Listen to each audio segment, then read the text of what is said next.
So recently, The Boys Season 5 has been released and the episodes are coming out weekly. And before The Boys Season 5 came out, I decided to watch Gen V.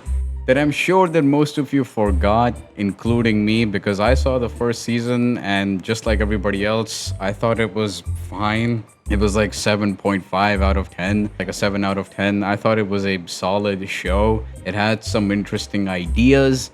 But that's that. And then I just didn't care about season 2. I don't know, maybe the marketing was not that heavy. So then I remembered that, oh shit, the second season of Gen V is out. And I had to watch it before the new Boys season. And let me tell you, this was going to be a Gen V season 2 review. But one of the characters was so insufferable that is also in The Boys. Her name is Sage, the super smart character of universe, the one and only. That is, if she was actually super smart, because most of the time she just predicts the script. And Sage is like one of the prime examples of when writers sort of mistake the difference between being super smart and just being able to tell what's gonna happen next. This is a problem that most writers fall into whenever they try to write like a super smart character, and Sage is a victim of this. Her character basically predicts things. This is a very common writing flaw where the writers sometimes blur the line between somebody being smart enough to figure out things and then somebody just straight up predicting things like they read the script or something, like they know exactly what's going to happen next. And the way that they found out about said things makes no sense. So I think the following example will make this clear before anybody jumps down to defend Sage. There's 3 variables given to you, which is X, Y, and Z. Something is being added to something to give you Z. Now in this case, let's say the value of X is 3 and the value of Z is 10. Meaning that something is being added to 3 to give 10.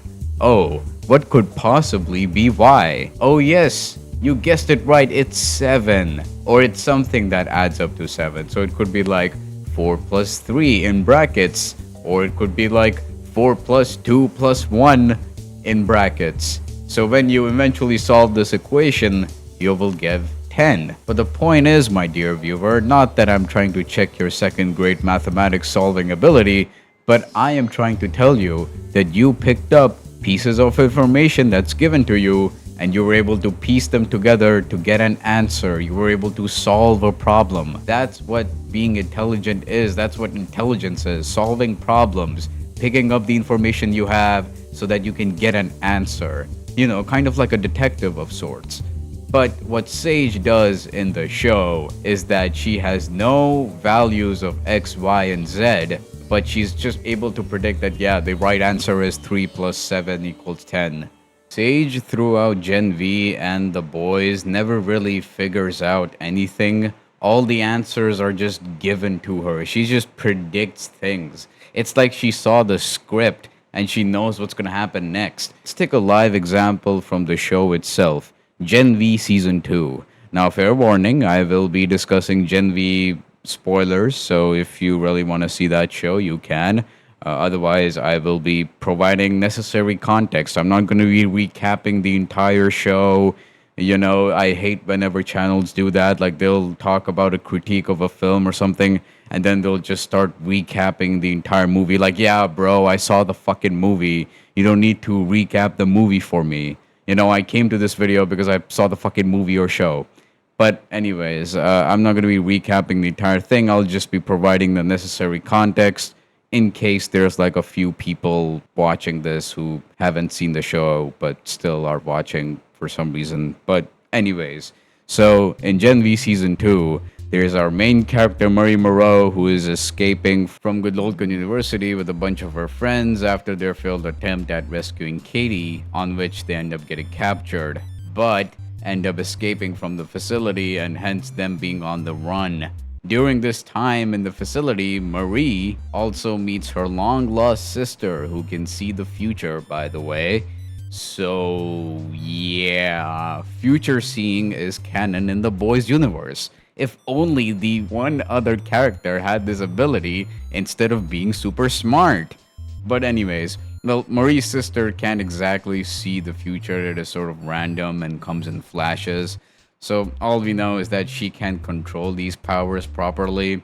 So it isn't that OP, but it helps the main cast to get out of the facility. Then while they're on the run, they end up meeting Stan Edgar, the chicken man. You unzip, you go to the urinal, and you touch yourself. This is very good for my back. And he gives the group shelter as he wants Marie Moreau because turns out she's just as powerful as Homelander, as they were both part of the Project Odessa, and she and Homelander are the only ones that survived. It's just that Marie's powers didn't show up in her childhood as fast as Homelander's, so they decided to let her go, and Homelander ended up where he did. During nighttime, Marie escapes the bunker to deal with Cypher, who is played by Hamish Linklater, who is probably one of the best things about Gen V Season 2. I don't think I would have seen the entire show without him. He fucking carried Gen V Season 2. But anyways, he's the main antagonist for Gen V Season 2, and him and Sage are in a relationship. That is where Sage comes in Gen V Season 2. She helps him out with some stuff. They're in a relationship. He feeds him information, including the information that Marie is going to come to Godolphin University soon and finish things off with Cypher. Look who it is. Marie came back, just like Sage said that she would. How in the fuck would Sage even see this coming? The decision that Marie makes, the whole plan, which is basically just to bum rush Cypher solo with the liability on your hands because Katie lost her powers and Marie doesn't want to bring those powers back. She doesn't want to heal Katie because she doesn't trust her. So essentially, she has a normal human being with her, a liability, and she's going up against Cypher. This plan is kind of like so dumb that it's so unpredictable, or it's so bold that it's so unpredictable, to the point that even her friends didn't see this coming. Like, even they didn't know that Marie would make a bold decision like this. So how the fuck would Sage know that, yeah, Marie is gonna make this bold decision? Because Sage definitely knows Marie better than her friends that she has spent like 2 seasons with. Sage and Marie don't even share any screen time. They haven't even met each other. I don't think they have even seen each other. But somehow Sage knows that what kind of decisions Marie would make on the basis of what exactly? She has no prerequisite information. She should not be able to figure shit out of a whim. She doesn't figure out anything. And it doesn't just end here, because you can take a previous example from the earlier episodes of Gen V Season 2, where Marie and the gang decides to blackmail Cypher, because at this point in time, they don't think that Cypher has powers because he doesn't has any V in his blood. And keep this in mind that only Marie has felt the absence of Compound V inside Cypher's body. Because Cypher's body is basically a puppet for Thomas Godolphin, who actually has the powers, and he is the one who takes over people and lives through them, basically. So again, only Marie knows this information. Only Marie knows that Cypher's body doesn't has any Compound V in it. But when the gang eventually decides to confront Cypher and blackmail him about this information that he's a human, and if they tell everybody, that's gonna really put him in trouble. But Cypher figures out their entire plan. He knew everything that was gonna happen. And he also knew that Marie knows about the absence of Compound V in his blood. This is sloppy work. That doesn't make it any less true. You don't have any V in your blood. You're not a soup. Oh, so this is Marie's Well, that makes sense. I'm assuming that Sage told him this, but again, how would Sage know that Marie knows that Cypher has no Compound V in his blood? She was not there in this whole training montage thing, and it's not like that she has hidden agents snitching on Marie's plans while being in Marie's circle, because, spoiler alert, there is no snitch working for Sage or Cypher. So yeah, her figuring this out of nowhere is bullshit. And if Cypher figured this out on his own, then that would also be bullshit. But well, Filzo, Cypher figured it out on his own because he could feel the blood being moved around and being checked out by Marie. It's like so obvious. Doofus, do me a favor and try to feel the blood flowing through your veins and arteries for me right now. Oh, yes, because you can't. And even if somehow you could do this bullshittery, remember, Cypher slash Godolkin doesn't feel shit in his body because this is a body he's controlling. This isn't his actual body. That's why he's able to stab himself and tank damage without reacting at all. So even that logic doesn't apply here. So Cypher figuring this whole thing out by himself doesn't make any sense. And if Sage told him this, again, doesn't make any sense because how would Sage possibly know this? On another note, towards the end of Gen V Season 2, Sage is caught off guard by Godolkin as he decides to deviate from his plan with Sage and decides to cull the herd and controlling Homelander himself and, kill all soups that he thinks is weak and pathetic and not supreme enough. Kind of like the Viltrumites from Invincible. But again, somehow Sage is caught off guard by this, even though she has pulled shit out of her ass and straight up predicted stuff. Even stuff related to erratic behaviors, like the one with Marie Moreau, a person who she doesn't even know is. But somehow she wasn't able to predict this erratic instant change of plans from her boyfriend that she, spends time with. It's like the writers can't even stay consistent with Sage straight up predicting stuff. They just turn the predicting stuff on and off for the convenience of the plot, as if her straight up predicting stuff wasn't already bad.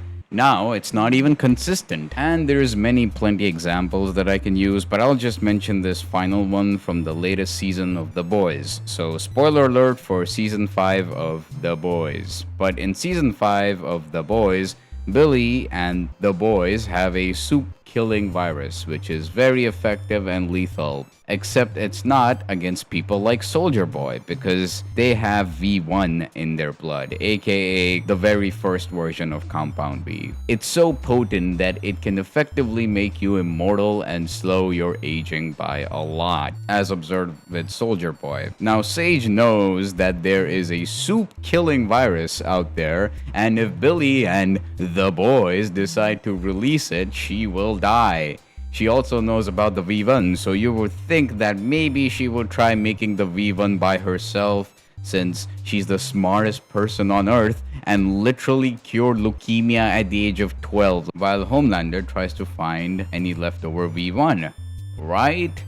Wrong, because she roams around the fucking Watt office all day long doing nothing. Like, she's the smartest person on Earth. You have a soup that is V1 in his blood. You literally analyzed him. Results came from the lab. Why not just try to make the V1 yourself? Hey, so Filzo from the future here. Turns out in the latest episode of The Boys, Sage wants to actually sabotage Homelander. So she doesn't actually want him to find V1. And turns out she's secretly working kind of against him. Alright, makes sense as to why she doesn't want to make V1 for Homelander by herself, because she actually wants Homelander to fail and she wants the virus to go off. Okay, but I feel like the smartest person on Earth would at least have a backup plan, and in case the virus goes off and she's not prepared enough, she would at least have a spare V1 vial for herself, just for the worst case scenario, but I guess not. But then again, there's 3 more episodes still left, so who knows? Maybe she has one for herself. Maybe she did work in the lab alone and churn out a V1 vial. But my other problem is with Homelander. Homelander is so dumbed down in season 5. Yeah, he's egoistic and insane. But that doesn't mean that he's a dumbass. Sure, he's not super smart or anything, but even in season 1, he was at least clever. He had crafty plans. My issue is that why is Homelander not telling Sage to work on the V1? That was kind of so weird. That was kind of dumb. He literally, there's a scene where he forces Sage to assign the entire crime unit to find the V1. He literally tells her to assign the entire pharma team to make the V1. You know, Homelander, there's like a person in front of you who's like the smartest person on Earth right now. How about you tell her to directly make the V1? You know, you could just do that. But I guess Homelander just forgot. Like, he doesn't tell her to do that. I don't know why. Another problem that comes in is when Homelander reveals to the world that Soldier Boy is perfectly fine right in the next episode. The problem with this is that I feel like Homelander would have insisted to Soldier Boy. I don't know if he would listen, but he would have at least insisted that, hey, you know what, try to keep a low profile, don't come in public eye, so that Billy Butcher and the boys think that, oh, you know, Soldier Boy is dead, right? And them thinking that Soldier Boy is dead and that the virus is perfectly fine, they would not go after V1. And Homelander then could easily look for V1 himself without any inconveniences coming in his path. You know, I like the fact that Sage didn't even recommend this plan to him, but to be fair, Sage is sabotaging Homelander, so I can see her not recommending this plan. But still, I just don't like how they nerfed Homelander's intelligence in Season 5, it seems. But yeah, I feel like after this whole thing, you can understand why Sage sucks, and she's probably one of the most noticeably badly written characters in the show, because she has so much screen time and how much influence she has on the plot. She falls under the whole cliche intelligent character writing problem that most writers come through. Because if you're gonna write a super smart character, then you yourself have to be pretty smart, and most people aren't, and writing smart characters is pretty difficult. It's not easy. But then again, it's like, why even bother then having a super smart character? It's not like that they're following the source material anyways. The source material sucks. They've deviated from the plot of the source material a long time ago, so I don't even know why they bother. But like, yeah, I don't know why they bother adding this character when they know they cannot deal with like a super smart character. They know that they cannot write it well. They proceed to like resort to the cliche tropes of, oh, she just knew it was gonna happen, she just predicted it. That's how smart she is. Like, that's such a boring way to have like a very super smart character. But oh my god, this video is getting too long. It's over 17 minutes now. Look, I don't usually want to make bigger videos. I try to keep them under 10 minutes. But hey, shit happens. But yeah, you know, Sage sucks. No hate towards the actor though. And yeah, that's pretty much about it. Notice towards the end where I'm not even doing a lot of editing. I just strapped my Trailmakers gameplay because it was somewhere in my gallery, I guess. Like, I'm done, all right? I'm squeezed. I'm fished out. But yeah, that's pretty much about it. And if you guys want to stick around, I'm going to be making my next videos on the Halo franchise, you know, going through every single Halo entry and getting all the achievements and doing the lassos. It's going to be fun. I mean, not for me. I'm going to be suffering. But you guys, it will be fun for you guys. So if you want to watch a man suffer, you know, stick around. Subscribe to the channel. But yeah, that's pretty much about it. See ya.